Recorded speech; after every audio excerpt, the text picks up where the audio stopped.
우리의 인생을 보면 참 선택의 연속입니다.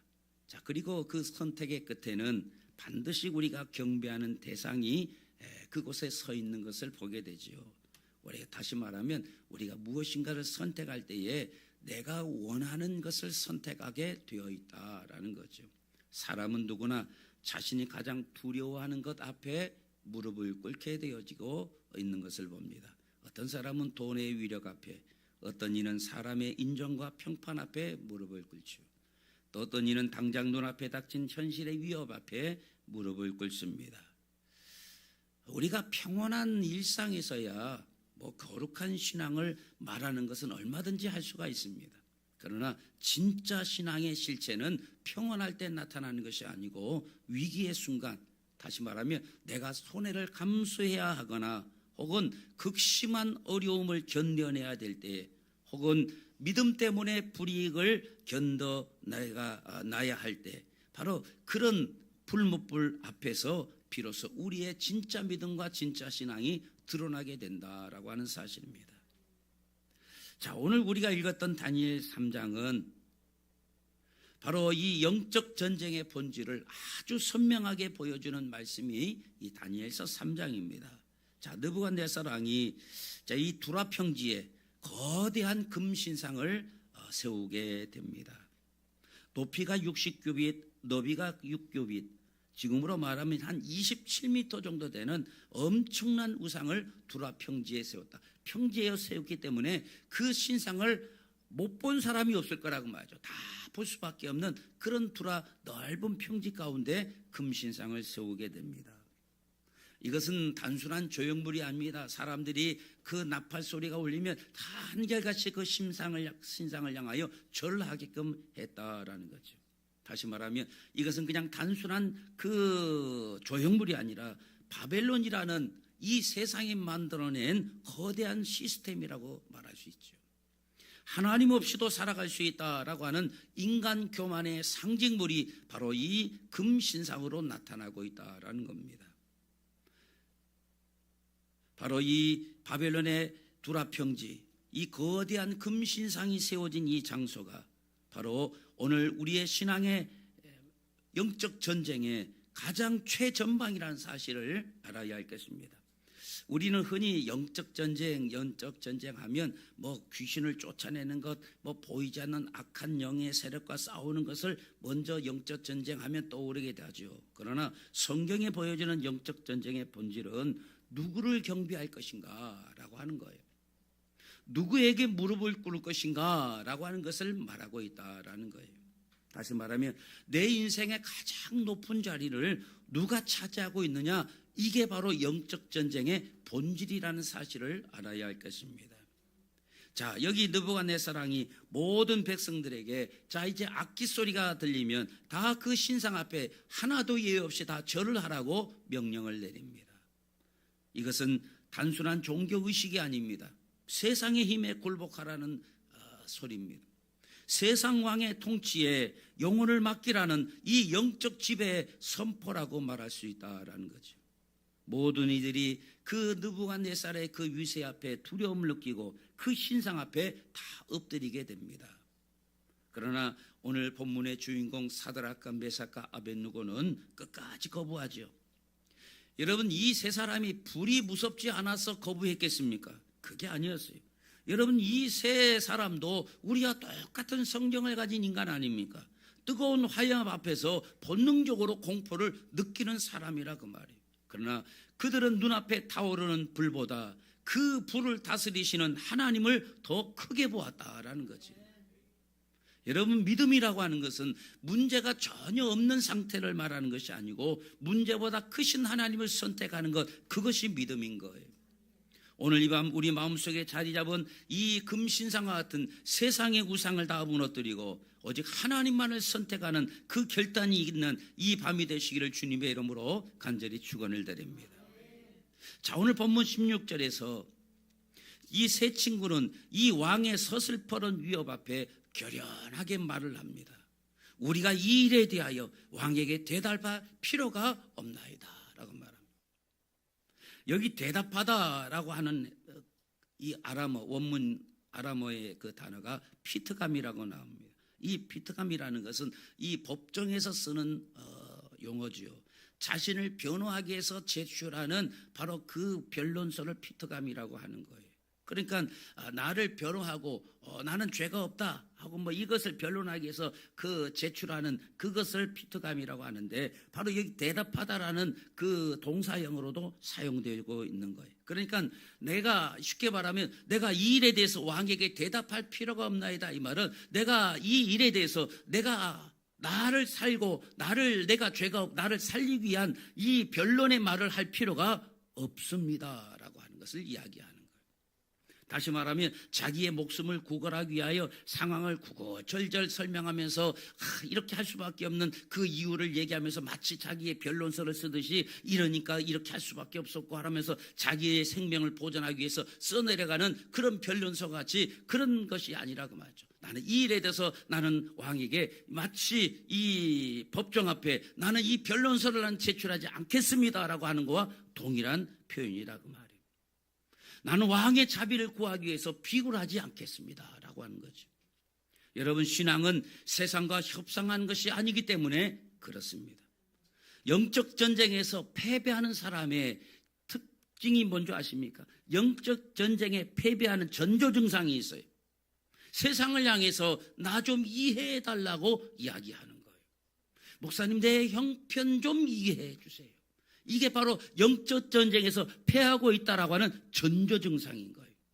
다시 말하면 내가 이렇게 할 수밖에 없는 특별한 사정이 있으니까 나 좀 봐주세요. 하나님, 난 이렇게 이런 상황 속에서 이럴 수밖에 없는 거 하나님이 아시잖아요. 그러니까 나 좀 봐주세요. 다시 말하면 하나님께 끊임없이 대답하는 거예요. 끊임없이 피트감, 이 변론서를 제출하는 것과 같다라는 거예요. 이게 바로 영적 전쟁에서 패배하는 사람의 전조 증상이라고 말이죠. 세상을 향하여 나를 이해해달라 변명하기 시작할 때 바로 이제 그 사람은 영적 전쟁에서 패배하기 시작하는 거예요.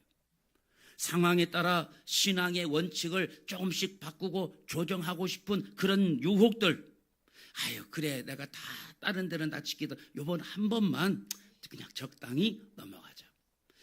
이 신앙의 원칙을 조정하고 싶은 그런 유혹들이 있다고 말이죠. 이게 바로 이런 생각들이 들어오는 순간 여러분, 영적 성벽은 무너지기 시작한다는 사실을 기억하시길 바랍니다. 여러분, 사단은 처음부터 우리에게 하나님을 완전히 떠나라 그렇게 요구하지 않아요. 너무나 아주 급작스럽게 너무나 큰 것으로 우리에게 요구하지 않는다는 거예요. 아담이 하와에게 말했듯이 이거 하나쯤은 괜찮다.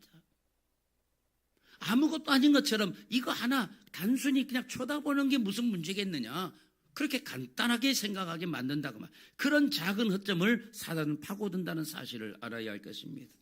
여러분, 나실이었던 삼손이 한꺼번에 무너졌습니까? 아니, 작은 타협들이 반복되다가 결국은 영적인 눈이 뽑히고 포로가 되어버리고 말았던 것처럼, 그리고 마지막에 이런 불행한 인생을 마감한 것처럼, 여러분, 영적 전쟁은 거대한 사건이 아니라 일상의 작은 이 세상 앞에, 금시상 앞에 무릎 꿇음, 그것에 의하여 결정되어진다라는 사실을 알아야 할 것입니다. 그렇다면 오늘 이 시대에 우리 앞에 놓여진 이 금신상이 무엇이겠습니까? 어떤 사람에게는 돈일 수가 있겠지요. 어떤 사람에게는 성공일 수 있습니다. 또 사람의 인정이 금신상일 수가 있겠죠. 쾌락일 수도 있겠고 중독일 수도 있을 겁니다. 세상 가치관일 수도 있습니다. 세상은 끊임없이 바로 그 금신상에게 절을 하라고, 무릎을 꿇으라고 이야기한다. 무릎을 꿇으라는 것은 그것을 경배하라는 거예요. 돈을 경배하고 욕망을 경배하고 너의 중독을 경배하고 너의 가치관을 경배하고 그 앞에 무릎을 꿇으라고 말한다고 말하죠. 이것은 쉽게 말하면 세상과 타협하면 내가 편하게 살 수 있다라고 하는 그 외침인 거죠. 세상은 끊임없이 우리를 향해 현실적으로 살아라고 얘기합니다. 그리고 우리에게 그 금신상 앞에 무릎 꿇을 만한 명분도 그럴싸하게 사단은 만들어주는 거예요. 야, 돈이 있어야 선교도 하지. 네가 돈이 있어야 건축공금도 하고, 돈이 있어야 11조도 하고. 그러니까 네가 성공해야 하나님께 영광도 돌리지. 네가 TV 앞에 나가서 모든 거 하나님이 하셨습니다. 그거 하려면 너 성공해야 되잖아. 여러분, 이 사단은 금신상 앞에 절을 할 명분까지 만들어줘요. 그럴싸하잖아요. 그래, 선교하려면 돈도 필요하지. 건축원금도 하고 하나님 뭔가 하려면 돈이 있어야지. 여러분, 이 금신상 앞에 절할 명분도 만들어준다 그 말이에요. 그러나 하나님의 사람은 세상 모든 사람들이 절을 할 때도 하나님 앞에만 무릎 꿇는 사람, 하나님만 경배하는 사람인 것을 알아야 할 것입니다. 여러분, 12명의 정탐꾼 가운데 이 10명이 거대한 아낙 자손을 보고 와서 두려워 떨 때에 여호수아 갈렙은 무엇을 말합니까? 여러분, 여호수아 갈렙이 거짓말쟁이가 아니야. 여호수아 갈렙은 눈이 어두워갖고 못 보고 온 것은 아니잖아요. 이 10명의 정탐꾼이나 이 여호수아 갈렙이나 똑같은 사실을 보고 왔어요. 똑같은 팩트를 보고 왔다고 말이죠. 그런데 이 10명의 정탐꾼은 보고 온 것을 이야기했지만 여호수아 갈렙은 그들보다 크신 하나님을 이야기하는 거예요. 믿음은 현실을 부정하라는 게 아닙니다. 믿음은 현실 쳐다보면 안 돼. 현실은 부정해야 돼. 그게 믿음이 아니고, 믿음은 이 눈앞에 있는 현실이 분명히 부정적인 것은 사실이지만 이 현실을 뛰어넘는, 압도하는 하나님의 주권을 인정하는 것, 그게 믿음인 거라고 말이에요. 현실 앞에 눈을 감으라는 게 아니에요. 현실을 그냥 눈 감아버리고 무시하라는 것이 아니라, 현실은 보죠. 현실이 두렵죠. 근심이 되지요. 우리를 두렵게 한다고 말이죠. 그러나 믿음은 그 현실을 보는 것이 아니라 그 현실을 압도한 하나님의 주권을 인정하는 것, 그게 믿음이라는 거예요. 다니엘 3장 18절은 성경 전체에서 아주 강력한 믿음의 선언을 우리 가운데 보여줍니다. 그렇게 아니하실지라도, 옛날엔 그리 아니하실지라도 그 말이죠. 여러분, 이 말에 엄청난 신앙의 깊이가 담겨져 있는 거예요. 하나님이 응답하지 아니하셔도, 이 말이죠. 하나님이 기적을 베풀지 아니하셔도, 그 말이에요. 내가 원하는 결과를 하나님이 주시지 않아도, 그 말이에요. 그래도 나는 여전히 하나님을 선택하겠습니다. 여러분, 이게 믿음인 거예요. 여러분, 우리는 거래 중심의 신앙을 가지고 살려고 할 때 있지 않습니까? 여러분, 하나님은 거래 중심의 신앙을 원하지 않아요. 이 진짜 믿음과 거래 중심의 신앙은 이토록 다르다는 것을 알아야 됩니다. 많은 사람들이 하나님을 이용하려고 해요. 하나님, 나에게 축복 좀 주세요. 요번에 뭐 좀 잘 되게 해주세요. 그러면 내가 하나님 잘 믿겠습니다. 요번에 뭐 좀 주시면 내가 하나님께 꼭 뭐 하겠습니다. 드리겠습니다. 나에게 이 길을 열어주시면 내가 이제 하나님 앞에 헌신하겠습니다. 내 이 문제 해결해 주시면 내가 충성하겠습니다. 우리 그런 말을 하죠. 그러나 여기 세 친구의 신앙은 뭐예요? 응답 여부와 관계없어요. 하나님이 응답해 주시지 않아도, 풀무불 가운데 안 떨어지게 해주지 않아도, 풀무불 속에서 건져내 주지 않아도, 이 말은 응답해 주지 않아도, 축복해 주지 않아도, 길을 열어주지 않아도, 문제 해결해 주지 않아도, 그래도 나는 하나님입니다. 하나님밖에 없습니다. 여러분, 우리는 때로는 이렇게 거래하려고 하는 아주 초등적인 신앙으로 하나님 앞에 나오지 않습니까? 목사님, 나 요번에 뭐 좀 잘 되게 기도 좀 해주세요. 그럼 내가 이만큼 바치겠습니다. 하나님 보시기 얼마나 역겹겠어요. 그거. 얼마나 하나님이 징글징글 하시겠어요. 목사가 듣기도 징글징글한 소리인데 하나님은 얼마나 역겹겠느냐고 말이죠. 뭐 해주면은 하겠다. 차라리 하지 말지. 하나님이 그거 원하시는 분입니까? 내가 하나님 앞에 드리지 않으면 하나님 못 하시는 분이 하나님 앞에 그 하나님을 그렇게 격하시게 되겠습니까? 그리고 목사한테 그딴 기도나 해달라고 시키면 되겠습니까? 여러분도 역겨운 그 소리를 나한테 하나님 앞에 하라고요? 저는 못합니다. 여러분, 하나님을 이용하려는, 거래하려는 신앙을 버려야 된다고 말이죠. 여기 다니엘과 세 친구를 보세요. 그리 아니하실지라는 뭐예요? 풀무불에 안 넣어도, 축복 안 줘도, 응답 안 줘도 그래도 충성하겠습니다. 다시 말하면 신앙은요, 응답 여부와 관계없이 하나님이 나의 하나님 되심, 그 자체를 목적으로 삼았다 그 말이에요. 하나님은 내 소원을 들어주시는 수단이 아닌 거예요. 내 생명을 드려야 될 하나님은 내 인생의 목적인 것을 알아야 할 것입니다. 결과에 따라 변하는 신앙이 아닙니다. 어떤 상황에서도 변하지 않는 하나님 중심의 신앙이 회복되어질 때 우리는 비로소 이 영적 바벨론을 이기는 영적 군사가 될 수 있다는 사실을 여러분 기억하시길 바랍니다. 오늘 하나님은 우리에게 말씀하십니다. 불 앞에서 타협하지 말라는 거예요. 끝까지 나를 선택하라고 우리에게 말씀하고 있다는 사실을 알아야 할 것입니다. 자, 이제 분노한 느부갓네살, 풀무불을 평상시보다 7배나 더 뜨겁게 하라 명령을 합니다. 성경에서 7은 무엇을 말합니까? 완전수예요. 꽉 찬 수라고 말한다고 말이죠. 다시 말해 7배나 뜨겁게 하라는 것은 진짜 지금 온도가 한 450도니까 47에 28, 2800도로 올리라, 꼭 그 말이 아니라 인간이 가할 수 있는 최대한의 고통, 인간이 느낄 수 있는 최고의 절정으로 이 새 친구를 집어넣으라 그 말이에요. 이 새 친구는 결박된 채 그 뜨거운 풀무불 속으로 던져지게 됩니다. 얼마나 뜨거웠던지 이 새 친구를 그 풀무불 가운데 집어넣으려고 옆에서 붙잡았던 사람이 불에 타버릴 정도로 뜨거웠던 불이라고 말이에요. 자, 그런데 그 절망의 구덩이에 아주 기적 같은 광경이 펼쳐지죠. 자, 분명히 던진 것은 사드락과 메삭과 아벳느고 세 사람 집어 던졌는데, 그 보니까 저 불 속에서 노란 불 속에서 뭐가 왔다리 갔다리 시꺼머리 이렇게 움직이는 그림자 같은 게 보이는데 네 사람이 불 속을 거닐고 있어요. 불 속을 거닐었다, 이 거닐다라에 해당하는 단어가 할락입니다. 할락은 자유롭게 왕래하며 걷는다 그 말이에요.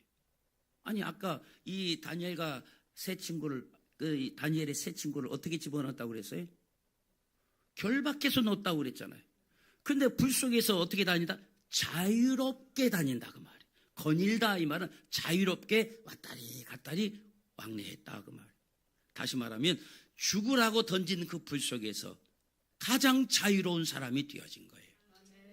여러분, 불은 그들을 태우지를 못했고 그들을 묶고 있는 결박의 줄만을 불태웠던 것을 기억하시길 바랍니다. 결박의 줄이 불타버리니까, 그들을 묶었던 줄이 불타니까 그들이 그 불 속에서 자유롭게 할락 거닐게 되었다 그 말이에요. 여러분, 세상은 이 불과 같은 고난으로, 역경으로, 고난으로 이것을 우리로 묶으려고 하지만, 여러분, 하나님은 그 불로, 그 고난으로 어떻게 우리의 결박을 불태우시는 것을 믿으시길 바랍니다. 이 결박을 풀어버리신다고 말이에요. 교만의 결박, 세상을 의존하는 결박, 두려움의 결박, 세상 눈치의 결박, 죄의 결박을 하나님은 어디에서 끊어버리시느냐? 불 속에서 끊으신다. 여러분, 오늘 우리를 묶고 있는 결박들이 있습니까? 이 불 속으로 들어가야 그 결박이 불태워 끊어지게 되는 것을 믿으시길 바랍니다. 우리는 그 불로 안 들어가려고 해요. 왜냐? 불은 고난이니까. 우리는 그 불 속에 가고 싶지 않아요. 왜냐? 그 불은 역경이니까. 그 불은 나를 힘들게 하니까. 그러니까 우리는 어떻게 돼? 계속 묶인 채로, 결박당한 채로 인생을 살아갈 수밖에 없는 거예요. 우리가 이 불 속에 들어가야, 고난 속으로 들어가야, 역경 속에 들어가야 우리를 묶는 결박이 불태워 자유롭게 되어지는 거라고 말이에요. 하나님이 왜 우리를 불 속에 집어넣느냐? 너의 결박을 내가 끊기를 원한다고. 그 불 속에서야 비로소 이 새 친구와 한 사람, 네 사람이 자유롭게 거니고 할락 거리게 된 것을 믿으시길 바랍니다. 더 놀라운 것은 이 왕이 목격한 네 사람의 형상이라고 말이에요. 여기 세 사람이야 사드락과 메삭과 아벳느고고, 한 사람이 그 안에 더 있는 거예요. 느부갓네살이 보니까 신의 아들과 같았다라고 말합니다. 많은 신학자들이 이 한 사람의 존재를 성육신하기 이전에 예수 그리스도가 현현하셨다라고 그렇게 이해를 합니다. 여러분, 주님은 불 밖에서 야 힘내라 사드락, 힘내라 아벳느고, 힘내라 메삭, 그렇게 응원만 하시는 분이 아닙니다. 주님은 우리의 눈물 속으로 들어오신 분입니다. 우리의 억울한 감옥 속으로 들어오신 분이라고 말합니다. 우리의 타들어가는 경제적인 위기 속으로 직접 걸어 들어오시는 분이신 것을 믿으시길 바랍니다. 여러분, 이게 복음인 거예요. 예수님은 멀리서 우리를 바라만 보시는 분이 아닙니다. 우리가 뜨거운 불 속에서 고통 속으로 들어갈 때에 주님은 그 안에 함께 들어오시는 분입니다. 여러분, 이것이 복음이라고. 이 세상에 어떤 신이 우리가 이 고통 가운데 있을 때 이 고통 항복판으로 성육신하여 내려오신 분이 어디 계십니까? 이 세상 어떤 신이 인간의 몸을 입고 오셔서 우리와 함께 거하기 위하여 임마누엘 하신 분이 이 세상에 어디 있냐고 말이죠. 그래서 예수 그리스도가 복음인 거예요. 예수님은 불목불 밖에서 힘내라, 조금만 참아라, 견뎌내라 말하지 아니하고 그 불목불 속으로 들어오셔요. 하나님은 우리가 이 죄 많은 세상에서 멸망 가운데 살아갈 때에 이 죄의 삭신 사망으로 우리가 죽을 수밖에 없는 영혼들을 하늘에서 하나님은 자 이겨내라, 죄를 이겨라, 결단해라, 죄를 버려라 말만 하지 아니하시고 직접 하나님께서 인간의 몸을 입고 이 땅에 내려오신 거예요. 이 죄악 인간의 속으로 들어오셨다고 말이에요. 그게 성육신이에요. 그게 복음인 거예요. 우리는 늘 그렇게 기도합니다. 하나님, 나에게 이 문제 없애주세요. 내 인생에 이 뜨거운 불 좀 꺼주세요. 이 시험 좀 지나가게 해주세요. 그때 하나님은 말씀하십니다. 내가 너와 함께 그 속으로 들어가마. 여러분, 이게 신앙의 신비인 거예요. 중요한 것은 내 인생에 불이 있느냐 없느냐가 아니에요. 그 불 속에 하나님이 있느냐 없느냐, 그게 중요한 거죠. 아, 난 불이 있구나. 아, 내 인생에 고난이 있구나. 그거 좋아할 필요 없어요. 그 고난을 당하는데 그 안에 주님이 안 계시면 그거는 생고생이에요, 생고생. 지은 죄로 내가 잘못돼서 내가 잘못된 판단으로 내 욕심과 욕망을 따라서 우리 인생에 불을 만날 때가 있잖아요. 거기에는 주님이 안 계신다고 말이죠. 그러니까 불 만났다고 다 좋아할 게 아닌 거예요. 고난 왔다고, 경제적인 위기가 왔다고, 뭐 육신의 질병이 왔다고 다 좋아할 게 아니라고 말이죠. 불이 다 좋은 게 아니고 주님이 함께 계시는 불이어야만 돼요. 근데 어떤 불에 함께 계시느냐? 우리의 결박을 풀어주시기 위한 불이 있어요. 그 불 가운데 주님은 함께 오신다고 말이에요. 여러분, 요셉을 보세요. 요셉이 억울하게 감옥에 갇혔을 때 성경은 뭐라고 말합니까? 여호와께서 요셉과 함께 계셨다. 여러분, 우리가 생각하는 신앙은 이게 아니잖아요. 아니, 우리가 예수 믿는 목적은 이게 아니잖아요. 감옥에 안 가야지. 감옥 안 가려고 우리가 예수 믿는 것 아닙니까? 안 아프려고 예수 믿는 거 아니에요? 장사 잘 되려고 예수 믿는 것 아닙니까? 감옥에 안 가게 하는 것이 신앙의 목적으로 그렇게 예수 믿는 사람 많잖아요. 그래서 어떻게 하면 감옥에 안 들어가고 살까? 그것만 쫓아서 재정 돌파 세미나 돌아다니고 그거 찾아다니는 사람, 기도원 찾아다니는 사람 셌잖아요. 그게 신앙의 목적인 줄 알고. 그런데 주님은 뭐라고 말하냐? 요셉을 억울하게 감옥에 안 갇히게 하는 것이 아니라 감옥에 집어넣는 거예요. 그래, 중요한 것은 요셉만 곧 감옥 속에 보낸 것이 아니라 하나님 그곳에 함께 계시는 거예요. 여러분, 감옥이 중요한 게 아니고 하나님이 그 감옥 속에 함께 계시는 게 중요해요. 여러분, 인생의 고난이 다 좋은 게 아니고 그 고난 가운데 하나님이 함께 계시는 고난이어야 우리에게 유익한 거라고 말이에요. 여러분, 바울과 실라가 빌립보 감옥에서 찬양할 때에 여러분, 주님은 그곳에 함께 계셨어요.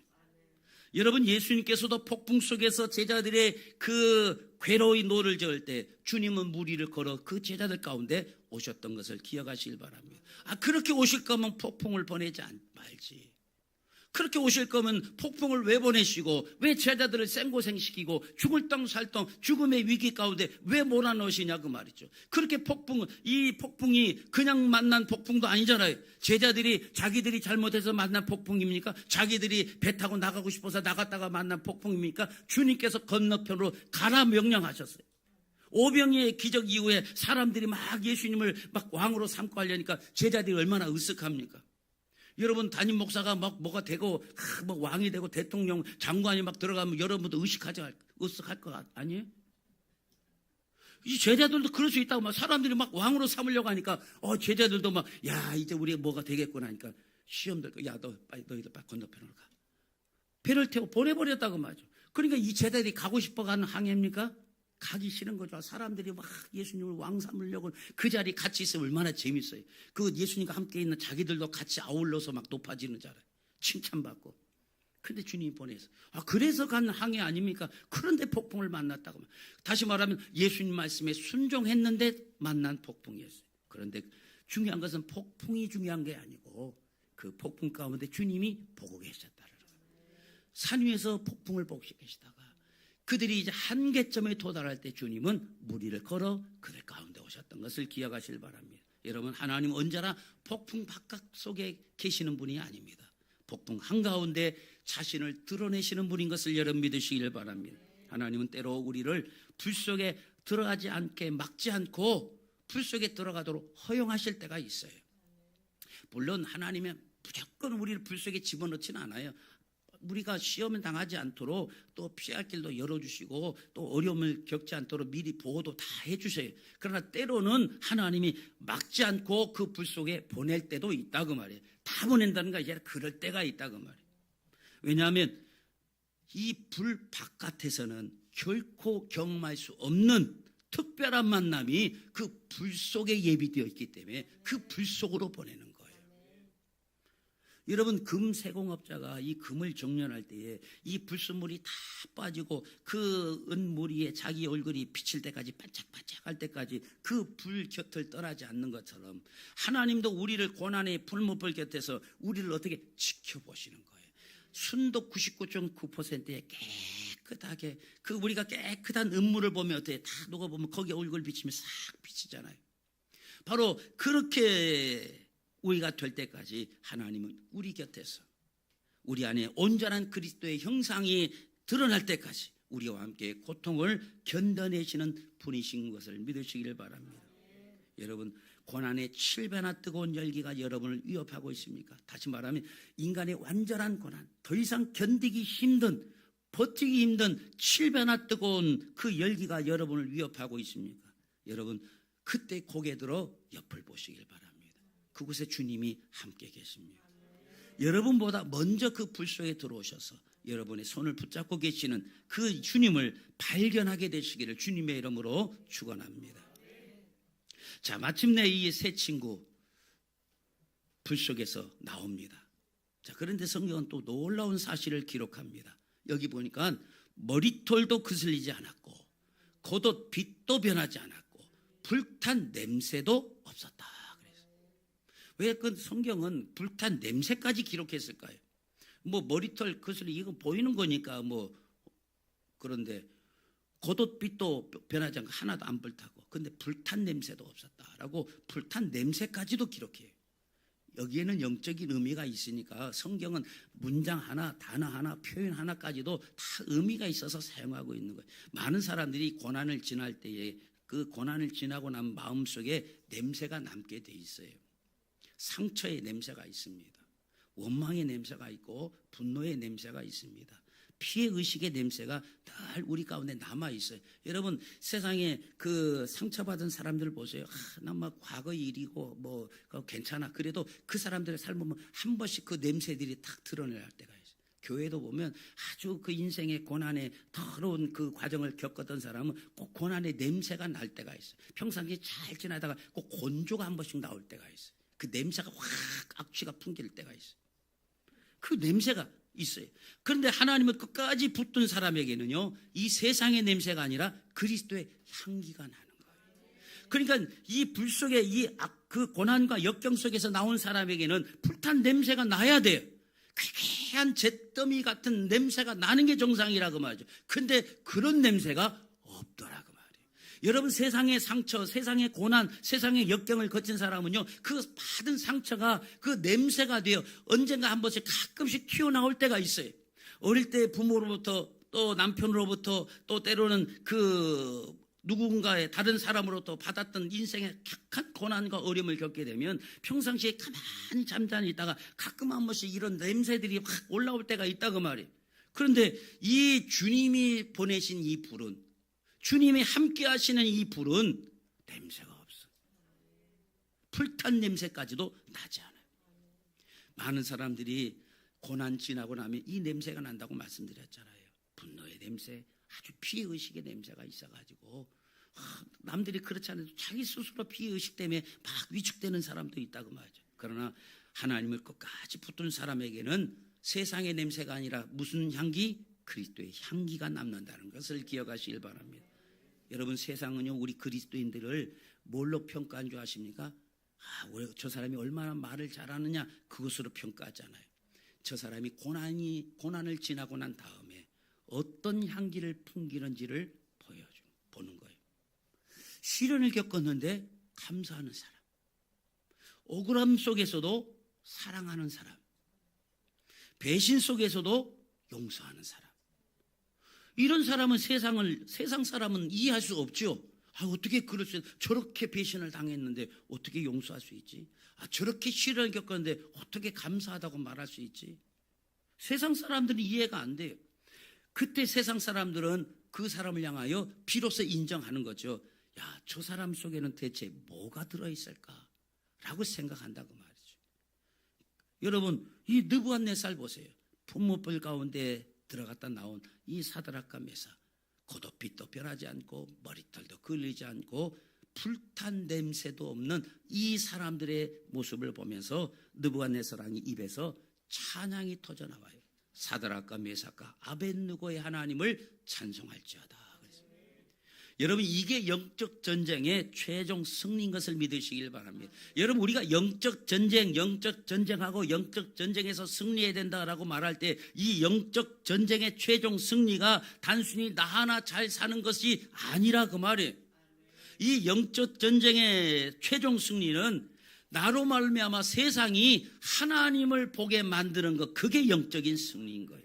내가 이 어려움을 이겨냈다, 내가 이 어려움을 이기고 믿음을 지켰다, 그것이 영적 전쟁의 최종 승리가 아니라 내가 이 영적 전쟁을 통해서 세상으로 하여금 하나님을 보게 만들었다. 내가 이 불문불 속에서 이 고난과 어려움을 이기고 나와서 나의 이 모습을 통해서 세상 사람들이 나를 통하여 하나님을 보게 만들었다. 그게 영적 전쟁의 승리라 그 말이에요. 우리는 나 하나 잘 살고 나 하나 고난 이겨내고 나 하나 사는 것으로 승리를 말하면 안 된다 그 말이에요. 나를 통하여 하나님이 찬송을 받아야 돼. 하나님이 영광을 받으셔야 된다 그 말이에요. 결국 이 풀무불 사건은 이 바벨론이라는 아주 거대한 불신 세계를 어떻게 합니까? 결국 굴복시키고 말았던 것을 기억하시길 바랍니다. 자, 그렇게 교만했던 느부갓네살 하나님을 찬양하기 시작하잖아요. 그리고 나서 또 말합니다. 이같이 사람을 구원할 다른 신이 없음이니라 라고 고백을 합니다. 이 고백이죠. 여러분, 이게 바로 영적 전쟁의 최종 승리가 이거구나, 무엇인지를 여기서 우리에게 보여주고 있다는 사실을 기억하시길 바랍니다. 최고의 승리는 대적을 멸하는 것이 승리가 아닙니다. 나를 대적하고 나를 넘어뜨리는 그 대적을 물리치는 것이 영적 전쟁의 최종 승리가 아니라 대적의 입에서 하나님을 찬송하는 소리가 나오게 만들어버리는 것, 그게 영적 전쟁의 최종 승리인 거예요. 만약에 이 세 친구가 적당하게 타협하고 적당히 절을 했다라고 한다면 아마 목숨은 보존할지 모르겠죠. 그런데 하나님의 기적은 없었을 거예요.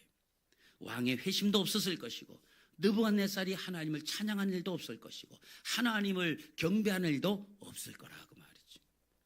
여러분, 초대교회 성도들 보세요. 다 그들이 콜로세움 경기장에서 사자에 대해 밥이 되면서도 찬송 부르며 죽어가잖아요. 우리가 코바디스라든 영화나 이런 것들을 보면은 이 초대교회 성도들의 순교한 모습을 보면서 그 굶주린 사자들이 막 자기를 향해 돌지르는 그 공포스러운 모습 속에서 찬송을 부르기 시작하잖아요. 살점이 들어갈 때 그들은 고통의 외마디 소리보다 하나님을 외치고 주여를 외치며 죽어갔던 사람들. 그때 그것을 쳐다보는 노마 간수도 있을 것이고 구경꾼도 있을 것 아닙니까? 그들이 충격을 받았어요. 저들을 저렇게 붙드는 힘이 뭘까? 결국 이 맥없이 사자배이 되고 맥없이 죽어간 순교자의 그 피가 교회의 씨앗이 되었고, 그렇게 그들을 죽이려 했던 그 강한 칼과 강한 능력을 가진 로마 제국은 결국 맥없이 죽어간 그 사람들의 믿는 하나님에 의해서 로마 제국은 정복당한 것을 기억하실 바랍니다. 로마 제국이 결국 국교로 기독교를 선포하고 결국 로마 제국이 이 힘없이 죽어간 초대교회 성도들의 그 죽음 앞에 무릎을 꿇어버려야 해요. 여러분, 이 복음이 이렇게 로마 제국을 정복한 것을 기억하실 바랍니다. 그게 영적 전쟁인 거예요. 오늘 하나님은 우리의 직장에서, 우리의 가정에서 모두가 다 돈의 신 앞에 다 절을 할 때에 하나님 앞에 바로 서 있는 한 사람을 하나님은 찾고 계시는 것을 믿으시길 바랍니다. 세상은 계산이 밝고 AI같이 명석한 사람을 원하지만 하나님은 그냥 하나님만 바라보는 어리석은 믿음의 사람을 하나님은 찾고 계시는 것을 믿으시길 바랍니다. 여러분, 한 사람 한 사람이 믿음을 지키면 가정이 사는 거예요. 여러분, 한 사람이 타협을 거부하면 여러분의 일터가 하나님을 경외하게 될 것입니다. 하나님은 고난의 터널을 끝까지 통과한 자들을 통해서 여기 끝절을 보세요. 바벨론 온 지방에서 그들을 높이셨던 것을 기억하시길 바랍니다. 영적 전쟁에서의 인내는 반드시 하나님의 보상과 영광으로 귀결된다는 사실을 믿으시길 바랍니다. 자, 이제 말씀을 맺습니다. 사랑하는 성도 여러분, 오늘 우리도 이 두라평지, 거대한 금신상에 서 있던 두라평지 앞에 오늘 우리는 서 있습니다. 우리는 매일 선택의 자리에 서 있다고 말이죠. 세상 앞에 절을 할 것인가, 하나님 앞에 설 것인가, 내가 타협할 것인가, 끝까지 믿음을 지킬 것인가. 사단은 계속해서 우리에게 속삭일 겁니다. 자, 적당히 타협해라. 너 그렇게까지 믿을 필요가 있느냐. 현실적으로 좀 살아라. 그러나 하나님은 오늘 우리에게 말합니다. 끝까지 나를 선택하라고 말합니다. 이 사드락과 메사가 아베느고는 불 속에 던져졌지만 사실 그 불 속에 가장 안전한 자리였던 것을 믿으시길 바랍니다. 왜냐하면 그곳에 하나님이 계시니까. 여러분, 우리는 이 천국이 왜 천국인 줄 아십니까? 어떤 사람은 요한계시록 보면 천국은 농보석 녹보석이 있고 생명수가 흐르고 황금 열매가 맺고 그런 것이 있으면 그게 천국이에요. 우리는 백화점에 멋진 샹들리에가 있고 멋진 대리석이 있고 아주 화려한 곳에 천국 같다 얘기하는데 천국이 그렇게 아름답게 꾸며져 있으니까 천국입니까? 그럼 저기 강남 청남동에 사는 사람은 다 천국 사는 사람이 우리보다 훨씬 좋은 집, 좋은 대리석에서 좋은 평, 그게 아니라 그곳에 하나님이 계시니까 천국인 거예요. 우리가 요한계시록에 보면 하나님이 계시고 그 하나님이 계신 보좌에서 24장로들이 달마다 찬송을 던지는 거예요. 그리고 그 24장로가 받았던 그 멸류관, 세상의 승리에서 받았던 이 스테파노로 하나님 앞에 다 드리며 하나님을 경배하는 그 아름다운 모습이 있으니까 그곳이 천국인 거예요. 여러분, 이 불못불은 우리가 볼 때는 가장 공포스러운 곳이지만 어찌 보면 가장 안전한 곳입니다. 왜냐? 그곳에 주님이 계시니까. 반대로 왕궁은 얼마나 화려하겠습니까? 얼마나 멋지게 지어져 있겠습니까? 그런데 하나님이 없어요. 진짜 안전은 불이 없는 삶이 안전한 삶이 아니라 하나님과 함께하는 삶이 안전한 삶인 것을 믿으시길 바랍니다. 오늘 이 시간 가운데 하나님께서 우리 안에 이 모든 두려움을 깨뜨리시기를 주의 이름으로 축원합니다. 타협을 끊어내시길 바랍니다. 사람 눈치 다 무너뜨리시기를 주의 이름으로 축원합니다. 이 완전한 위대한 믿음의 승리가 오늘 여러분 모두의 것이 되기를 주님의 이름으로 축원합니다.